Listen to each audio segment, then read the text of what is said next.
My daughter-in-law accidentally sent me a recording that was actually for her brother, and what I heard about my son left me frozen. The next morning, I put together a plan she would never see coming. I'm glad you're here. If you're watching this video, give it a like, subscribe to the channel, and tell me in the comments where you're listening to my story of vengeance from. I want to know how far it has traveled.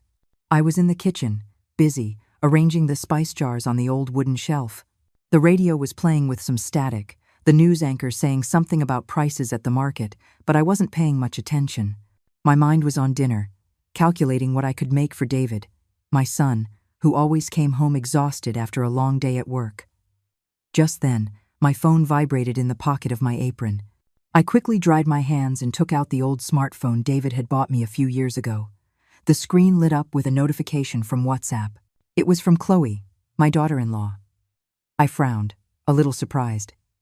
She hardly ever sent voice messages, especially since we all lived under the same roof. If she wanted to say something, she just had to open her mouth. Chloe had been out since the morning, saying she was going to see some friends. I thought maybe she wanted to ask me to do something, like buy more vegetables or milk, so I tapped to listen. But in my clumsiness, while holding a salt shaker, I accidentally hit the button to save the audio to my phone.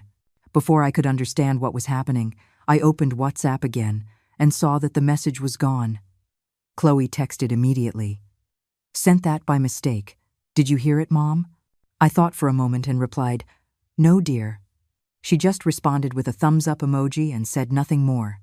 I sat down in the wooden chair by the kitchen table, still holding the salt shaker. Suddenly, I remembered something David had once told me. "Mom, Chloe isn't one to send voice messages. If she does, it's definitely something very important." That sentence sparked my curiosity. I opened the list of audio files on my phone and, with trembling fingers, selected the recording I had just saved. Chloe's voice played, but it wasn't the sweet voice she used with me. It was one full of annoyance, as if she were venting. She addressed the other person as bro, and I knew immediately it was Julian, her older brother. Then, she started talking about David. "This David is so boring, so useless. He never earns enough for me to live the way I deserve." I felt my heart clench. I tried to keep listening, but every word was like a stab. She said she couldn't stand life with a man as mediocre as David anymore, that she wanted a divorce right now. I was frozen, clutching the phone. Chloe continued, her voice lower, as if sharing a secret. She said she was wasting her time with David, that she dreamed of being the wife of a rich and successful man, the same one Julian had promised to introduce her to. Then, her tone lightened, accompanied by a little laugh, as if she'd thought of something funny. "If David loses his standing at the company, everything will be easier. Thanks for giving me ideas on how to make him look bad at work. That way, I'll have the perfect excuse to ask for a divorce." I was in shock. My heart was beating so hard, it felt like it was going to burst out of my chest. I almost dropped the phone on the kitchen floor. Trembling, I played the recording again. Every word dug into my soul. There was no mistake. It was the voice of Chloe, my daughter-in-law, the woman I had come to love like a daughter. She was conspiring against my son, the boy I had dedicated my entire life to loving and protecting. I felt a lump in my throat, as if something were keeping me from breathing. At that very moment, the iron gate creaked. "Mom, I'm home." David's voice rang out, clear and full of life as always. I panicked, quickly shoved the phone into my pocket, and took a deep breath to calm myself. I went out to the patio and saw David standing there, a huge smile on his sun-kissed face. He held up a bag of pastries from the corner bakery, the same one where I used to buy his birthday cake when he was a boy. "Have you had dinner yet, Mom?" "I brought you these pastries, the kind you like, right?" he asked in his warm voice. I forced a smile. I took the bag and tried to keep my voice from shaking. "Yes, I'm just making dinner now. Go take a shower. You must be tired." David nodded and went into the house, whistling a cheerful tune. Watching him walk away, I felt my heart break in two. How could he be smiling like that when the wife he loved so much was planning to destroy his life? A little while later, Chloe arrived. She walked in wearing a blue dress that shimmered under the kitchen light, her hair styled in curls. She saw me chopping vegetables, gave me a quick glance, and said dryly, "I already ate out, Mom. You two go ahead." She went straight to her room without another word. I nodded, but inside, a storm was raging. Her look, the way she walked so calmly as if nothing were wrong, filled me with rage and helplessness. That night, after David had gone to bed, I sat in silence in the small kitchen, under the dim yellow light that illuminated the cracks in the wall. The ticking of the wall clock was constant, but my mind was in chaos. I couldn't sleep a wink. I looked out the window. The sky was ink black, with just a few stars peeking through the thick clouds. Chloe's recording kept playing in my head. Each phrase was like a needle piercing my heart. I wondered how someone who had called me Mom could say such cruel things about my son. How could she plan to ruin the life of David, the boy I had protected with my entire being? I got up. I walked slowly to the kitchen and poured myself a glass of cold water. My hand was shaking so much that a little water spilled onto the tile floor. I sat down again, trying to breathe deeply, but the lump in my throat wouldn't go away. Outside, on the patio, the night wind seeped through the cracks in the door, bringing a chill that made me shiver. I knew then that a storm was coming, not just inside me, but for the entire family. Memories of the past began to surface, as clear as if they had happened yesterday. I remembered the difficult years, when my husband died suddenly from a heart attack. David was just 12 years old, too young to understand the pain of losing his father. I, a 30-year-old woman with little education, had to manage on my own to raise my son. I would get up at 4 a.m. to work catering jobs, standing over a hot stove. The smell of cooking food would mix with the smoke that made my eyes water. I would wrap each dish with care and deliver them across town, no matter if the sun was scorching or if it was pouring rain. In the afternoons, I did laundry and ironing for the wealthy families in the neighborhood, and my hands grew rough from being in soapy water all the time. At night, I worked the late shift at the corner store, counting every dollar to save for David's school. There were nights when exhaustion almost defeated me, but seeing David studying under the light of a single lamp gave me the strength to go on. I'll never forget the day he received his university degree. I wore the only dress I owned without any patches and sat in a corner of the auditorium, watching my son walk across the stage. When he turned to look at me with a radiant smile, I cried like a child. Those tears weren't just of joy, but of relief after so many years of sacrifice. I thought all my effort had been worth it. Then came the day David introduced me to Chloe. She came into the house with her long, shiny hair, a charming smile, and a box of gourmet cookies in her hand. "Mom, this is Chloe," David said, his voice full of pride. I looked at the young woman in front of me. She seemed polite and attentive. Chloe used to help me set the table. Sometimes she would peel fruit or wash the dishes, and she always called me Mom with a sweetness that melted my heart. Once she gave me a blue scarf, saying it suited me. I was so touched. I thought my son had found a good partner, someone with whom he would build a happy family. Their wedding was simple but very warm. The whole neighborhood came to congratulate them, and laughter filled the backyard. I watched David and Chloe exchange rings, my heart full of hope. I thought I could finally be at peace, because my son now had his own home. But just a few years later, everything began to change. Chloe was no longer the sweet girl I had met.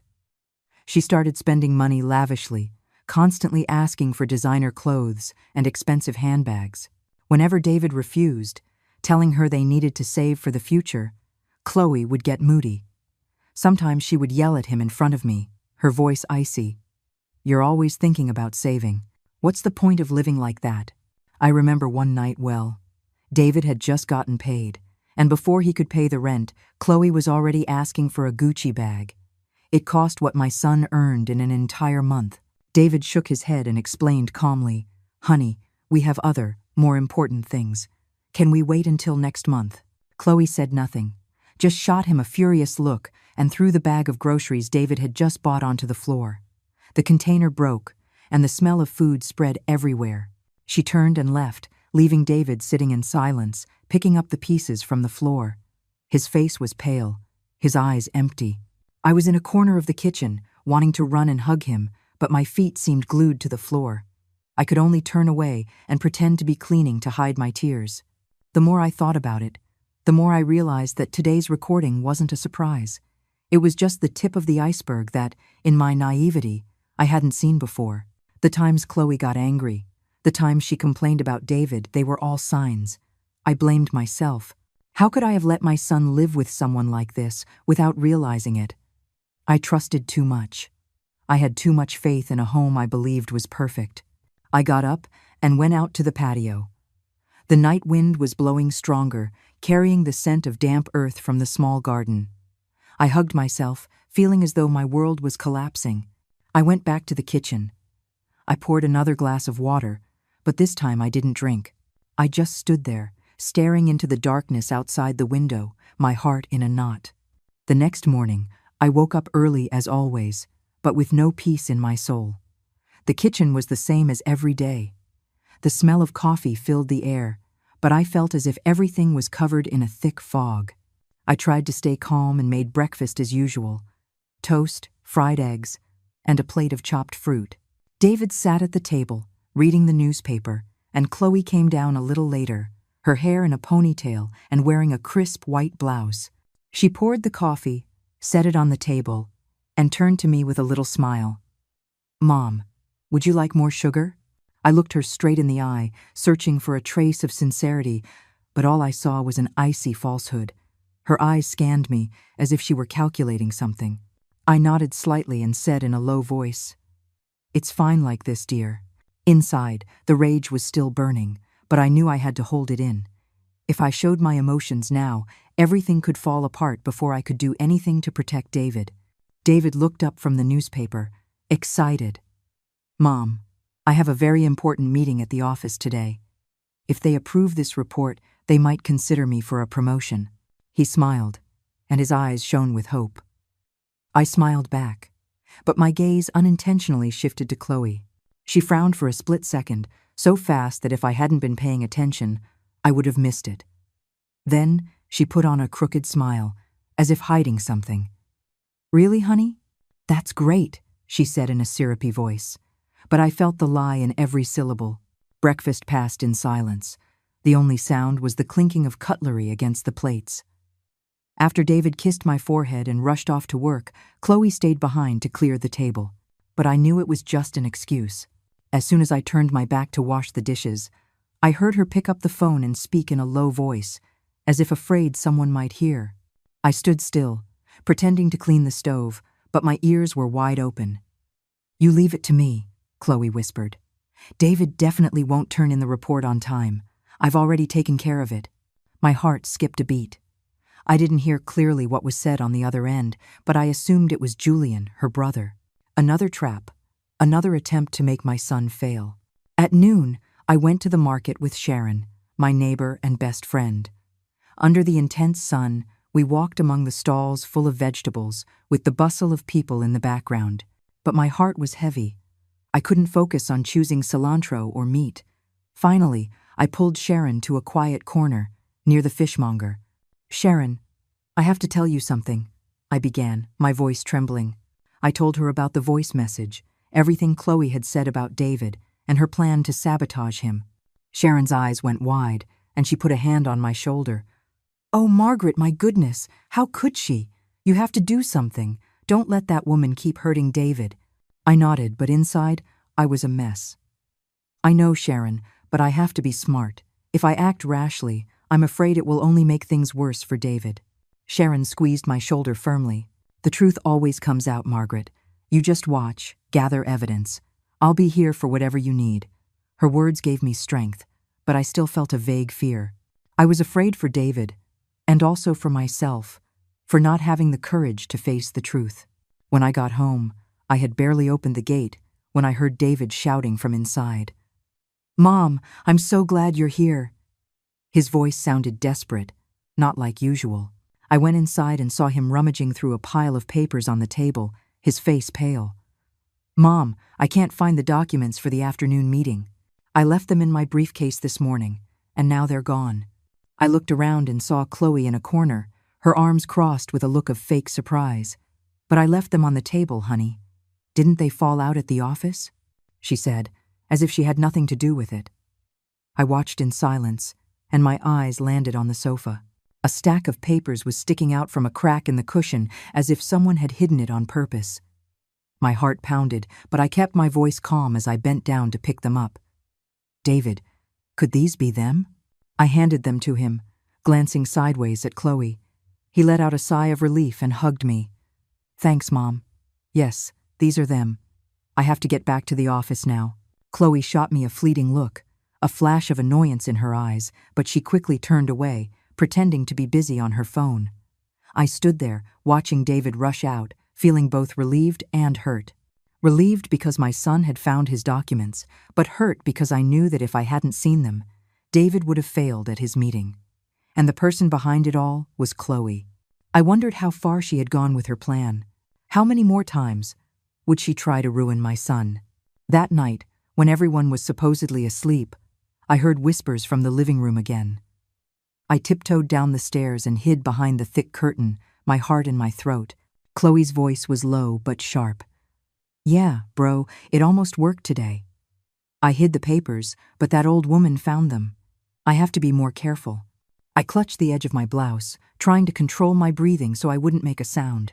Her words were another stab, confirming all my suspicions. Chloe wasn't just bad-mouthing David. She was actively working to make him fail. I went back to my room in silence and lay down, but my eyes burned. I didn't cry, not because I was strong, but because I knew tears wouldn't solve anything. In my head, the pieces of the puzzle began to fit together. The audio, Chloe's fake look, the hidden papers, and the secret call. It all pointed to one truth. Chloe was no longer the daughter-in-law I had trusted. She was a danger to David, to this family. I couldn't keep this secret to myself any longer. The weight of the recording, of Chloe's actions, was like a rock on my chest that wouldn't let me breathe. I had to do something, find someone to talk to, not to vent, but to find the right path for David. I picked up the phone, and with trembling fingers, I dialed the number of Mr. and Mrs. Miller, Chloe's parents. I tried to keep my voice steady as I asked them to meet me at a small coffee shop near the house the next morning. "We need to talk," I said, without giving details. Mr. Miller responded in his deep voice. "All right, Mrs. Thompson, we'll be there." That morning, the day dawned cold with a light drizzle, as if the sky were as heavy as my heart. I put on an old gray sweater and the scarf David had given me years ago. In front of the mirror, I saw my face, the deep-set wrinkles, the tired eyes, but with a glint of determination. I didn't want this meeting to turn into a fight, but I needed the truth to come out, and I hoped Chloe's parents would understand. The coffee shop was tucked away in an alley, with closely packed wooden tables and a delicious smell of roasted coffee in the air. I arrived early and chose a table near the window. I sat down, clutching my glass of water, trying to gather my thoughts. When Mr. and Mrs. Miller walked in, I immediately recognized his tall, graying figure and Mrs. Miller behind him, with an old cloth bag and a worried expression. They looked at me with inquisitive eyes, as if they already guessed part of the story. I stood up, offered a forced smile, and invited them to sit. "Thank you for coming," I said in a low voice. "Can I get you some coffee?" They nodded, and I ordered 3 black coffees, no sugar.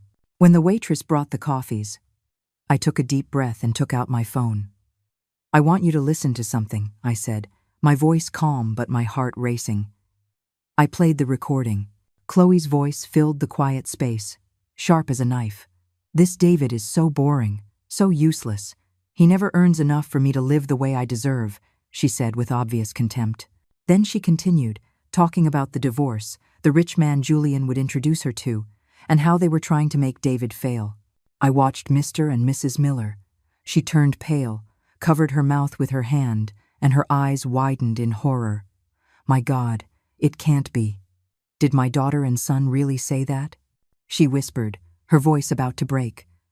Mr. Miller gently tapped the table. "From Julian, I expect it. He's always been a social climber. But Chloe? How could she talk about her husband like that?" I remained silent, leaving the phone on the table so they could process what they had just heard. Then I told them everything, slowly, how Chloe sent the message by mistake, how she deleted it immediately, and how, by sheer luck, I had saved it. "I didn't want to believe it," I told them, looking at them intently. I loved Chloe like a daughter. But what she said, what she's doing, I can't let her keep hurting my son. Mr. Miller sat up straight, his face turning from pale to red with anger. He clenched his fists, holding back his rage. Mrs. Thompson, he said, his voice deep but firm, we are incredibly ashamed. David is a good man, a hard worker who loves our daughter. And for Chloe to behave like this, I have no words to apologize. Mrs. Miller, her eyes filled with tears, took my hand. Hers was cold and trembling. Forgive us. Forgive us for David, she said between sobs. It was our fault for not raising our children right. We never imagined Chloe was capable of something like this. I nodded, feeling a weight in my soul. A part of me felt sorry for them, parents facing such a painful truth about their children. But another, larger part, felt a fire burning inside. I didn't want this to end with a simple confession. It's time for everything to come out, I said with more firmness than I expected. I don't want David to continue living a lie, but I need your help. Chloe and Julian have to face the consequences of their actions. Mr. Miller looked at me, with determination, but also pain in his eyes. You're right, he said. We won't cover for them. But, Mrs. Thompson, what are you planning to do? I shook my head, not answering immediately. A plan was beginning to form in my mind, but I wasn't ready to reveal it. I'll find a way, I replied in a low but confident voice. I just needed you to know the truth and, if necessary, to be on David's side. Mrs. Miller wiped her tears and nodded. Don't you worry about that, she said. We'll do whatever it takes to make this right. We just hope David can forgive us. I gave her a bitter smile, not of joy, but because I knew this was just the first step. The battle wasn't over, and I needed more than an apology. Leaving the coffee shop, the drizzle was still falling. I clutched my scarf and walked slowly along the wet sidewalk. The smell of damp earth mixed with the scent of coffee that had clung to my clothes. I felt sorry for Mr. and Mrs. Miller, but also a fierce determination. I thought of David, of his smile when he arrived with the pastries, of the dreams he had for his future. I couldn't let Chloe take everything from him. I knew I still had a lot to do, gather more evidence, find a way to confront Chloe, and most importantly, protect my son from deeper wounds. After the meeting with Mr. and Mrs. Miller, I knew I couldn't stop there. My word alone against Chloe's wouldn't be enough. I needed someone with more authority, someone who could make her actions have immediate consequences. I thought of Catherine Reed, Chloe's direct boss at the communications agency. If anyone could set things straight, it was her. The next morning, I sat alone in the living room.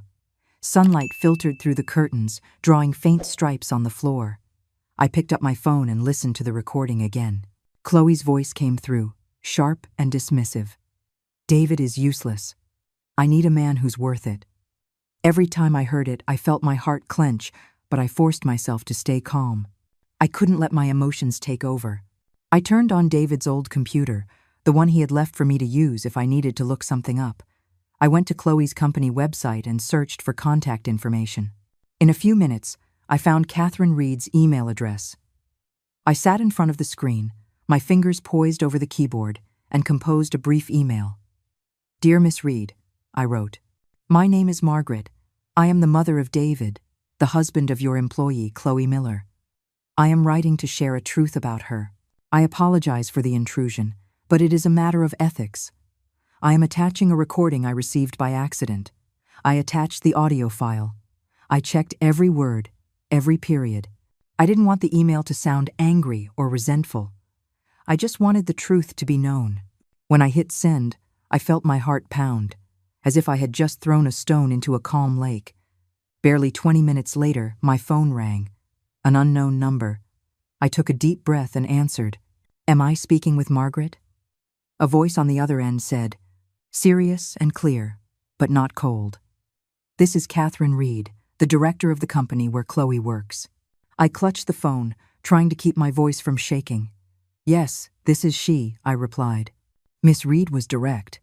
I've already listened to the recording you sent. Could you tell me more about this? I told her everything, briefly but precisely. The message sent by mistake. Chloe's words on the recording. and how she had tried to hide David's documents to make him fail. I didn't exaggerate anything, just stated what I had seen and heard. Miss Reed was silent for a moment, then said, "I've suspected Chloe for some time. She has engaged in several non-transparent behaviors, late deliveries, lies about her project progress, but what you have given me is conclusive proof. Thank you for speaking up. I will take care of this immediately." Her voice was firm, but I detected a hint of sadness, as if she too was disappointed in Chloe. I hung up and sat there, feeling like a weight had been lifted, but I was still uneasy inside. I thought of David, of his carefree smile whenever he came home. How was I going to tell him that the wife he loved was conspiring to ruin his life? How could I protect him without causing him more pain? That afternoon, David came home earlier than usual. I was in the kitchen, chopping vegetables for dinner, when I heard the gate open. He walked in with a somber face and slumped shoulders. He collapsed into a chair and put his head in his hands. "Mom," he said in a muffled voice, "Chloe called me today. She said she was called into the director's office. She doesn't know what happened, but she was crying a lot. I'm worried." I stopped chopping, the knife frozen in midair. I turned to look at my son and saw his eyes were red, as if he were holding back tears. I feigned a sigh, put down the knife, and went to him. "I'm sure it's just something at work, dear," I said gently. "Don't worry too much. Everything will be all right." But inside, a mix of emotions washed over me. I knew the first blow had landed on Chloe. Miss Reed had acted, and I felt a bit of relief. But at the same time, it hurt to see David worried about a wife who didn't deserve it. I wanted to hug him, to tell him everything, but I knew it wasn't the time yet. That night, as I was knitting in the living room, a habit I had to calm my nerves, my phone lit up. A text message from Catherine Reed's number. "Chloe Miller has been terminated. Her actions are not compatible with the professional ethics of this company. I thank you again for your honesty." I read the message over and over, feeling as if a huge rock had been lifted from my chest. I put the phone down, set it on the table, and let out a long sigh. One step of my plan was complete. The dim yellow light illuminated the cracked walls. Catherine Reed's message was still glowing on the phone screen, but I didn't feel any satisfaction. The firing was just the first step, a small piece in the long road I had to travel to protect David. I knew that if I wanted my son to escape the web of lies Chloe had woven, I had to bring the truth to light completely, right before his eyes. But how could I do that without breaking his heart? That question drilled into my head like a cold wind. I picked up the phone and dialed the number of Sharon, my faithful neighbor who had been with me through thick and thin. When she answered, I told her Chloe had been fired. My voice was a whisper, as if I were afraid someone might hear, even though the house was completely silent. Sharon let out a bitter laugh. "Everyone gets what they deserve, Margaret." She thought she was so clever, but in the end, she had to pay. She paused and added seriously, "But be careful. Chloe isn't one to give up easily. She'll find a way to get revenge, I'm sure of it." Her words were a warning that made me shiver.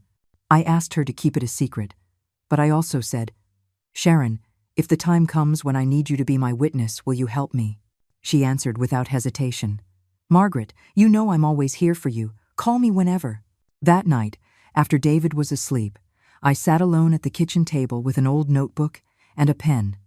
I started to write everything down, every date, every small detail I had witnessed.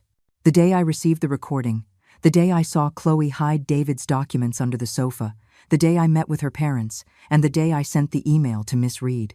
I wrote carefully, my handwriting trembling on the paper.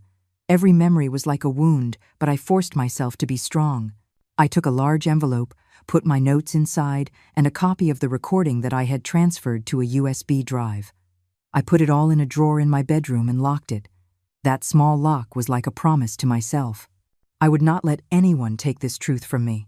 The next morning, I called Mr. and Mrs. Miller again. I didn't want to wait any longer. When Mr. Miller answered, I got straight to the point. "We need an occasion to confront Chloe and Julian face to face. David has to hear the truth, or he'll continue to live deceived." There was a silence on the other end of the line, and then I heard Mr. Miller's sigh.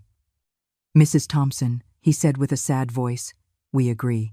Our daughter was wrong, and she has to take responsibility. We just hope that David can forgive us one day." Mrs. Miller chimed in, her voice choked. "We'll do whatever is necessary, ma'am. I just ask that you don't blame us too much." I nodded, though they couldn't see me, and replied, "I don't blame you, but David deserves to know the truth." I decided that the perfect occasion would be the upcoming family party, a gathering I had been planning for a while to celebrate David's birthday. Everyone would be there: David, Chloe, Julian, and their parents. It would be the ideal moment for everything to come to light. I knew that if I let this opportunity pass, Chloe would continue her game, and David would keep living in the illusion of a happy marriage. That day, I tried to make everything seem normal. Chloe didn't seem to have any idea that I had sent the recording to her boss. She got ready for the party with complete naturalness, laughing with David about the new dress she would wear to impress the family. "What do you think of this dress?" she asked David, showing off a bright red dress, her eyes sparkling as if she were acting in a play. David smiled and nodded. "You look beautiful, honey. You're going to knock everyone's socks off with that." I, from a corner of the kitchen, watched the scene with a heavy heart. Chloe's phoniness made me sick, but I just nodded, hiding a cold smile. Let her keep acting, I told myself. In a few days, it will all be over. The night before the party, I couldn't sleep. I sat at the table, the dim light illuminating my face in a small mirror. I checked my phone, making sure the recording was still there, the battery full. I opened the file, listened to Chloe's voice again, and every word reminded me of my mission. I murmured, as if speaking to myself. Tomorrow, everything will be clear. Tomorrow, David will see the true face of the woman he trusted so much. The day of the family party, I woke up when the sky was still dark, before the first rays of sun appeared. My small kitchen filled with the aroma of lasagna, David's favorite dish since he was a boy. I stood by the stove, stirring the thick sauce, my hands nimble but my heart heavy. Today wasn't just David's birthday. It was the day he had to face the truth, the day everything would come out. I also made a salad, tossing each ingredient with care, the same way I had wrapped my love for my son for so many years. But today, this food wasn't just food. It was part of the play I had to stage to make everything seem normal. David got up early and started decorating the living room. He hung some yellow paper garlands from the ceiling, whistling a cheerful tune. "Mom, how does it look?" he asked, turning to me with a radiant smile. I nodded, forcing a smile, but I felt as if someone were squeezing my heart. Seeing my son preparing his party with such innocence made me want to run and hug him, to tell him that everything was about to change, that I wouldn't let him get hurt, but I couldn't. It wasn't time yet. Chloe appeared later, coming down the stairs in her bright red dress and perfectly curled hair. She stood in front of the living room mirror, fixing her hair with a satisfied smile, as if nothing had happened. "How do I look, Mom?" she asked, her voice sweet but fake. I looked at her. My eyes scanned her flashy dress, and I just nodded. "Very beautiful, dear." But inside, I felt a deep disgust. Chloe's phoniness was a fragile mask, and I knew I would rip it off today. In the afternoon, the guests began to arrive. Mr. and Mrs. Miller came in with tense faces and sat together in a corner, as if seeking comfort in each other. Sharon arrived with a bottle of wine as a gift, with a kind smile, but her eyes met mine, as if to say, "I'm here, don't worry." Julian was the last to arrive, with a bottle of tequila in his hand and a loud laugh. "Today we have to celebrate big. It's my brother-in-law's birthday." I looked at him and saw the same fake smile as Chloe. I knew they were both acting, but I also knew the show was about to end. The dinner began in a tense atmosphere. Everyone made a toast, and the sound of clinking glasses sounded hollow. I watched in silence, seeing how Mr. Miller squeezed his wife's hand over and over, his eyes full of anguish. Mrs. Miller barely spoke, just stared at her plate. Chloe, on the other hand, wouldn't stop looking around, showing off her red dress and laughing loudly as if she wanted to drown out the tension. David, sitting beside her, remained oblivious to it all, telling stories about his work, about the successful meeting the other day. Every word he said broke my heart. He didn't know that the wife sitting next to him was conspiring to destroy everything. Halfway through dinner, while everyone was eating the lasagna, I stood up. My heart was pounding, but I tried to keep my voice firm. Before we continue, I said, my gaze sweeping over each person in the room, I have something I want everyone to hear. The room fell into a deathly silence. I took the phone out of my pocket and, with a trembling hand, played the recording. Chloe's voice echoed, clear and cutting. David is useless. I can't stand him anymore.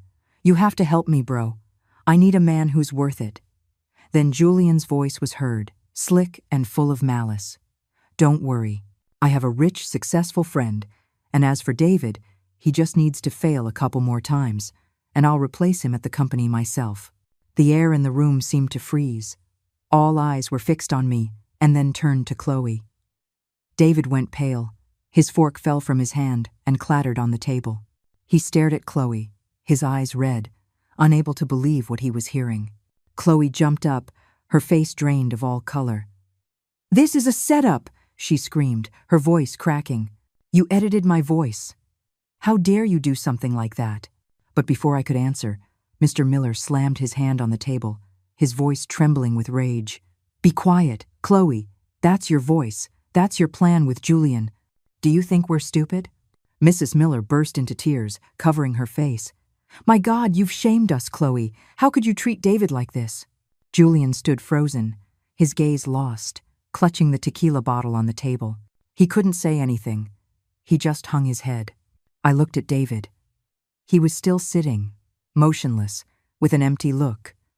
Then he whispered, his voice broken. "All these years. Was it all a lie?" I went to my son and squeezed his hand. It was cold and trembling, as if his whole world had collapsed.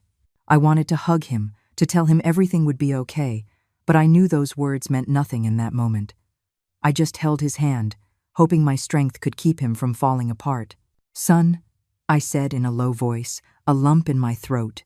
"I'm here. I will always be here." Chloe didn't apologize. Instead of bowing her head, she lifted it defiantly. "Yes, I want a divorce.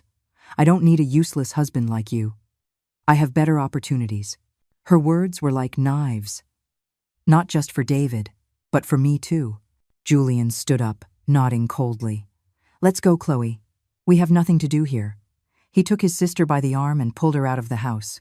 Chloe tossed her hair back and walked out arrogantly, as if she were the victor. The clicking of her heels echoed on the wooden floor, and the door slammed shut, shaking the whole house. I stood there, feeling my heart tremble with that sound. David was still sitting, saying nothing, his gaze lost in the void. I approached and put a hand on his shoulder, but my hand was shaking. "David," I called softly, but he didn't respond. Then, as if it took all his strength, he whispered, "If you've already decided, then go."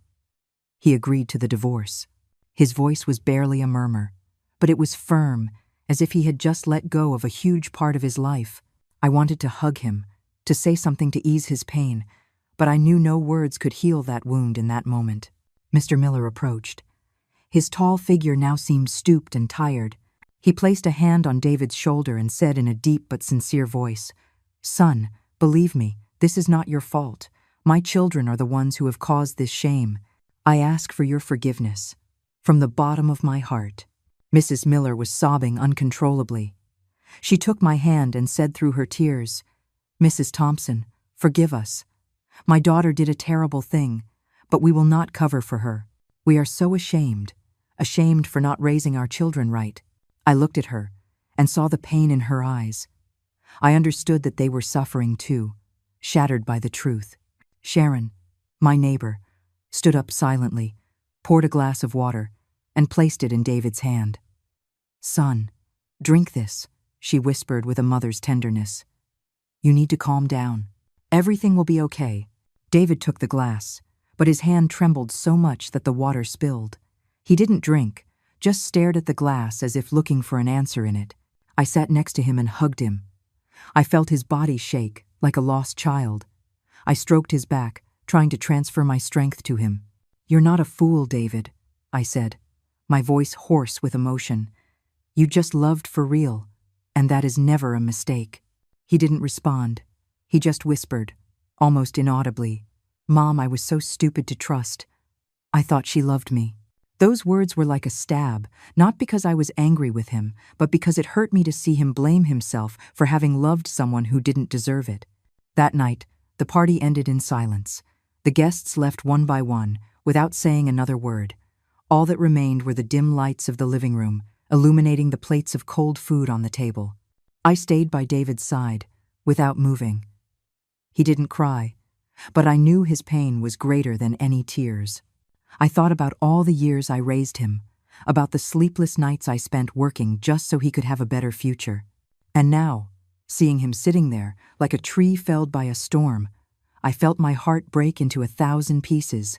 Outside, a dog's bark could be heard in the distance, mixed with the whistling of the wind. Darkness enveloped the house, but within me, a new chapter had just begun.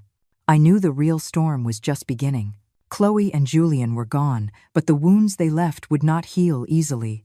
After the night Chloe and Julian left, the house felt strangely empty, as if all the joy had vanished. The walls that once echoed with David's laughter, with his carefree whistling, now held only a heavy silence. David was no longer my radiant son. He would go to work in the morning and return at night, quiet, withdrawn, his eyes sunken as if he were carrying the weight of the world. I would look at him and feel my heart twist.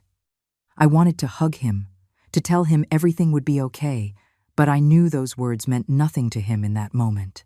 He had lost the woman he loved, the one he trusted, and I, despite having done everything to protect him, felt helpless in the face of his pain.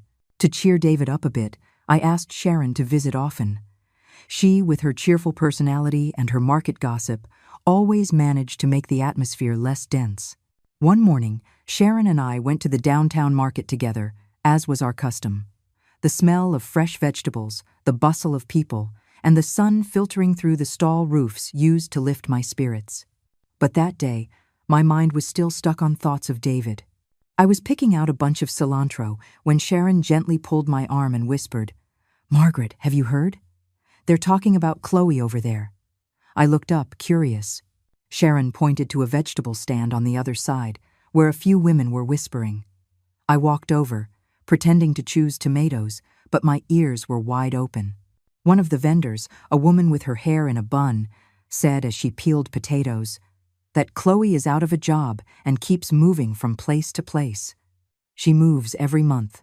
They say she left all her stuff, that she's only carrying a couple of suitcases. The poor thing is couch surfing. Another woman, arranging carrots, added, "Yeah." And the rich guy her brother introduced her to turned out to already have a wife and kids. Last week it was in the paper that he's being investigated for fraud. So much for the life of luxury she dreamed of. I stood there, my hand trembling, leaving a fish in the basket of the next stall, even though I had no intention of buying it. Their words were like hammer blows to my head. The image of Chloe leaving my house with her head held high, with her arrogant gesture and her promise of a better opportunity, contrasted completely with what I had just heard. She had traded David's happiness, his entire family, for an empty dream, and now she was paying the price. Sharon took my hand and nodded, with a look that said it all. Life settles its debts, Margaret. She thought she was so smart, but in the end, she only earned her own misfortune.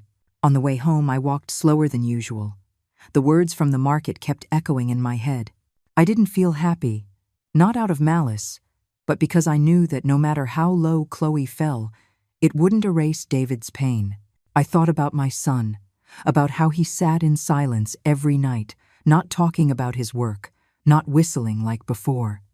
Every time I saw him, I felt my heart ache. I had protected him from Chloe's plans, but I couldn't protect him from the wound he carried inside. That night, I made a simple dinner: rice, beans from the pot, and a little chicken. David came home and, like every day, took off his shoes in silence and hung up his coat. He looked at me, trying to force a smile. "Mom, I'm really tired today. After dinner, I'm going to bed." I nodded, but inside, I felt a knot. I wanted to tell him what I had heard at the market, to tell him that Chloe didn't deserve his pain. But I held back. He had suffered enough. I didn't want to rub salt in the wound. I just said, "Of course, son. Eat. I made the beans you like." I got up and went out to the patio. The night sky was full of stars, but I didn't feel at peace. A part of me felt a small comfort. Justice had come for her, even if I wasn't the one to execute it. But that comfort quickly vanished when I thought of David.